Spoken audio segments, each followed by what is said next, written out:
Hello everybody and welcome back to another episode of Nathan Adams Cars. Today I'm very excited because my good friend let me drive his 2013 Audi S5. I don't know if you can see that. It's very exciting because I think this car really fits my type of car. And let me tell you more about why. Here we go, you got the key. It does have kind of a push button start thing here. You put the nice S5 key in there. Car starts up with those nice gauges. It has some nice style points to really show that it's an S5, like the flat bottom steering wheel with that badge there, as well as one here. And I just love the interior look of these Audis. There are some interesting things. Let me turn down the fan speed a little bit. How do you do that? Okay.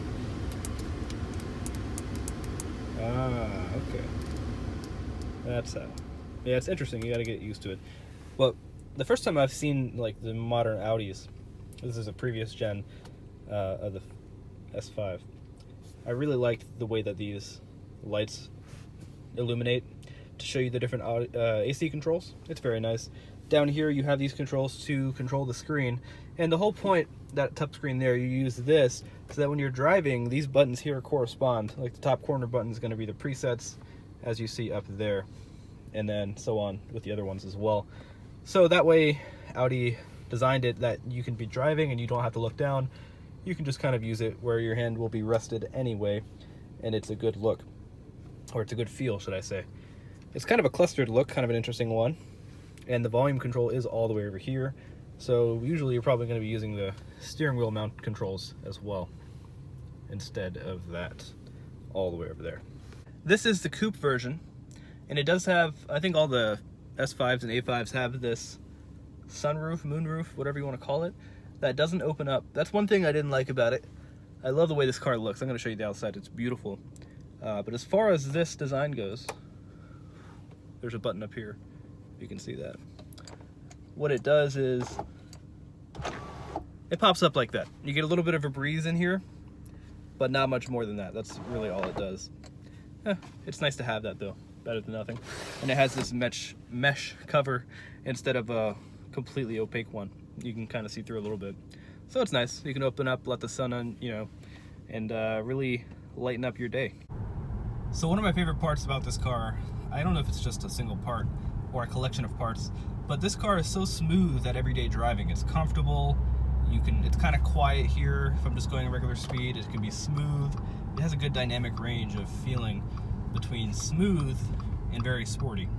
I have to talk more about this design because it's understated elegance. I think that's really what Audi goes for. It might actually be what they call it, but just look at it. I mean, it has the lines where it needs them, but they're elegant. They're not too prominent. They're not, where you can't see them at all, and it just has a perfect balance.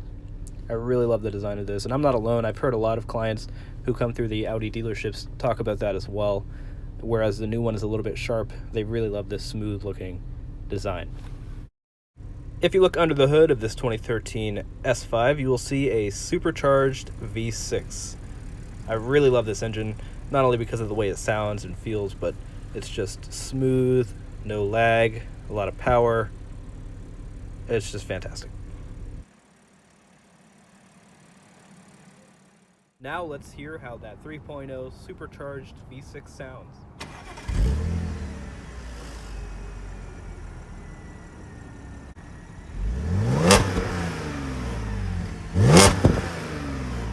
Some of you may have noticed that APR aftermarket intake, and that really helps with the sound of this supercharger.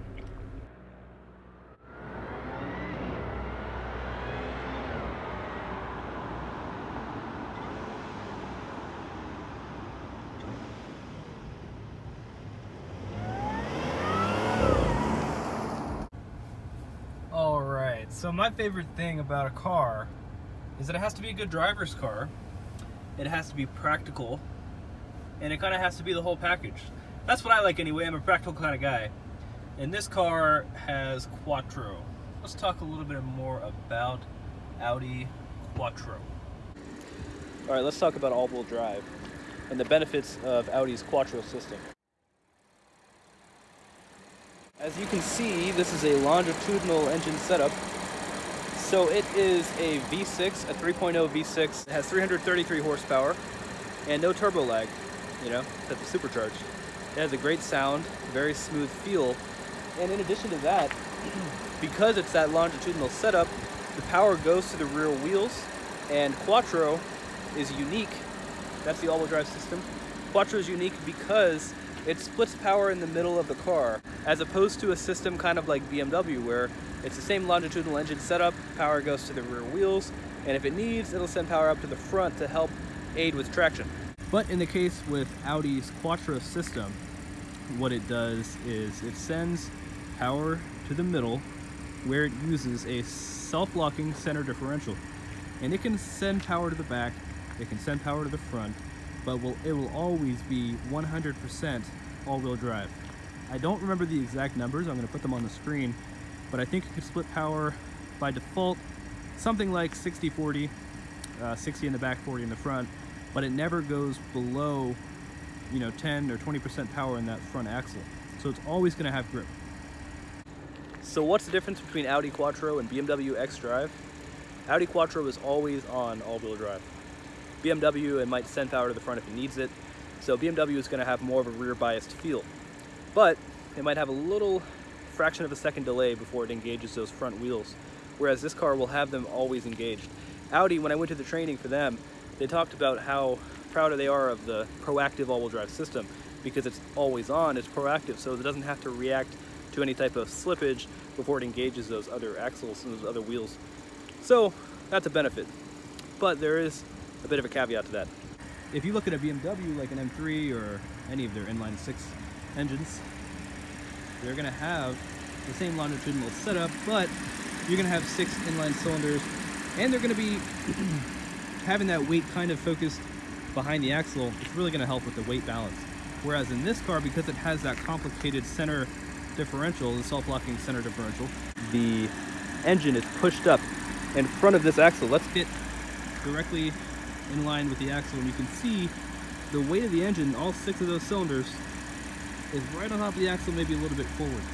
So you're going to notice with Audis, excluding the platform that the TT uses, the A3 and the R8, they're all different types of setups, but most of the Audis with this longitudinal self-locking center differential setup like this are going to have really wide tires on the front to help with the grip. I don't know if you can see that, 225s in the front. It's pretty wide.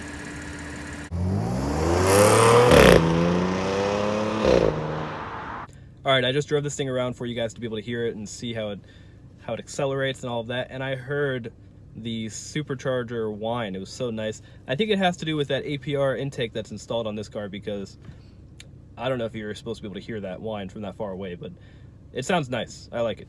Now what we're going to go ahead and do is just go ahead and drive it on some windy roads, because that's really where this car is meant to be driven. Of course, when you put it in the sport mode here, that's the best way to drive it. I did that to show you the sounds, and it sounded obviously a lot more aggressive with those burbles and cracks and all that stuff. So we just shifted down here into the S mode for sport, and we're good to go. Alright everybody, so here we are out in the windy roads. And you know what I said about the engine being pushed in front of the axle, I'm sure if you're looking at videos about these kind of cars, you're going to know that already.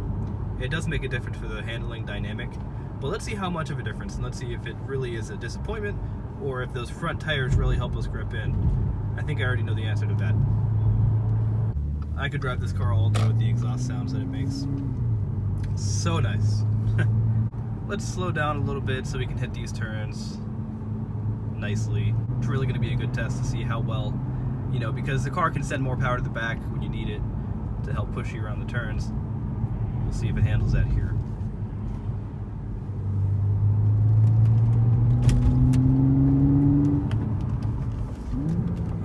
Downshift. Ooh.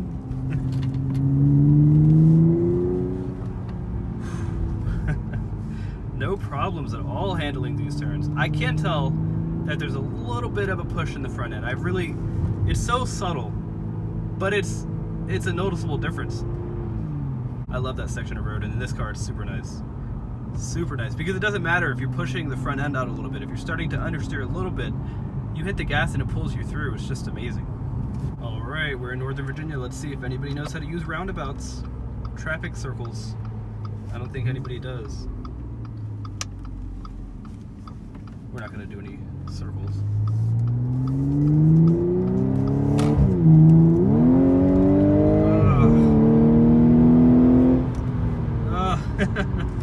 The acceleration is fantastic. The car is really quick. It's very capable. And you know, that capability that this car has with the handling, the precise steering, you can see I'm moving the steering wheel a tiny bit. And the car is moving, you know, with the precision. It's just fantastic. And then you see what I mean when I said earlier that the car has some great range, the dynamic feeling of the car. I'm in sport mode still, but I'm just casually driving along. You know what I mean? Like right now I'm going a certain speed, conveniently displayed there, and it's quiet and comfortable. And then I just hit the gas pedal and it goes, man. Ah, so nice. All right, one of the favorite parts about this car for me has to be just the way it powers out of the turns. And I mean, you know, any car with a lot of power and with all-wheel drive is gonna have good acceleration. But this car has the perfect balance with braking and suspension and all the things that are coming together when you go around a turn at speed, which I'm not gonna be able to do now. It's just, it feels so nice and so capable. You really can push it. All right, here we go.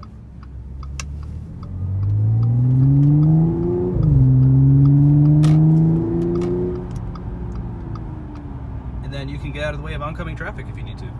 That has been a review of the 2013 Audi S5 Coupe. And here's a quick look just at the brand new Sportback configuration or body style that Audi offers in the US for the first time and only in this newest generation. It looks really nice. It just adds to the practicality of this sporty sports driver sports car. I think it's a great balance. In this case, this one's $60,000, but let me tell you more about why I love that 2013. So you may have noticed a theme in this video where I called everything my favorite part about this car. And I feel like I can encapsulate that into a theme, just one single theme, a little bit better. And that has to be just practicality. I love a sporty car. I love one that's like a real driver's car, like rear biased, rear wheel drive. You can push around the turns. A car like that. And an SUV doesn't really fit the bill. But a hatchback or a practical coupe sedan, you know, with that good balance of sportiness and practicality, that's just the balance that I'd be looking for. That's the theme. So this car really fits the bill, and especially a pre-owned one like this. You can buy at retail price for about $30,000. You can buy this car at a dealership if you find one that's based on about 50,000 miles, and that's a really nice car, you know, as opposed to a brand new S5 you can get for about 60,000. I would really go for this one because instead of getting like a Honda CR-V, you can get an Audi S5. Why not go for that? So anyway, this has been a review of the 2013 Audi S5. I hope you have enjoyed it. If you liked it or if you have any suggestions or anything like that, feel free to comment below. And if you know anybody who has a cool car or if you yourself has a cool car that wants me to review it, please let me know. I'm always looking for that. Thanks again for watching, and I'll see you next time.